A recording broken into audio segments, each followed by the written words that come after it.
Last వీడియోలో చెప్పాను కదా జూకి వెళ్ళామని, అక్కడ చాలా బాగా ఎంజాయ్ చేసామని. ఆ వీడియో ఎవరైనా చూడకపోతే కింద డిస్క్రిప్షన్ లో ఇస్తాను, చూసేయండి. ఇక్కడ మేము చేసిన అల్లరికి బర్డ్ సౌండ్స్, యానిమల్ సౌండ్స్ కన్నా ఎక్కువ మా నవ్వులు, మా అరుపులే వినిపించుంటాయి. అంతగానం ఎంజాయ్ చేసాము. మేము మార్నింగ్ 10:30కి ఎంటర్ అయితే ఈవినింగ్ 4 అయింది బయటకు వెళ్లేసరికి. అంత పెద్ద జూ ఇది. చెప్పాలంటే పెద్దవాళ్ళ కన్నా చిన్న పిల్లలు ఇంకా చాలా బాగా ఎంజాయ్ చేస్తారు. నాకు ఈ జూలో బెస్ట్ పార్ట్ అనిపించింది ఏంటంటే, మనం ఇలా నడుచుకుంటూ వెళ్తూ ఉంటే రోడ్డు మీద పికాక్స్ పక్కనే నుంచొని ఫెదర్స్ ఊపి డాన్స్ చేస్తూ అందరినీ మెస్మరైజ్ చేస్తూ ఉన్నాయి. చూడడానికి ఆ సినారియో చాలా బాగా అనిపించింది. నేను లాస్ట్ టైం వైల్డ్ సఫారీకి వెళ్ళాను కానీ ఇన్ని యానిమల్స్ అయితే కనిపించలేదు. ఇక్కడ ఒక యానిమల్సే కాకుండా బర్డ్స్, రెప్టైల్స్ అన్ని ఉన్నాయి.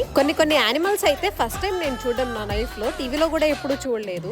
నాకైతే చాలా బాగా నచ్చింది. మీలో ఎవరైనా ఎప్పుడైనా టైగర్ ని కానీ లైన్ కానీ లైవ్ లో చూసారా? నేనైతే ఫస్ట్ టైం చూసాను. లాస్ట్ టైం వైల్డ్ సఫారీలో చూసాను కానీ అంత క్లియర్ గా చూడలేదు. ఇక్కడ మాత్రం చాలా దగ్గర నుంచి చూసాను. చాలా బాగా అనిపించింది. ఇదండి మా వీకెండ్ విశేషాలు. ఇంతకీ వీడియో ఎలా అనిపించింది కమెంట్ చేయండి.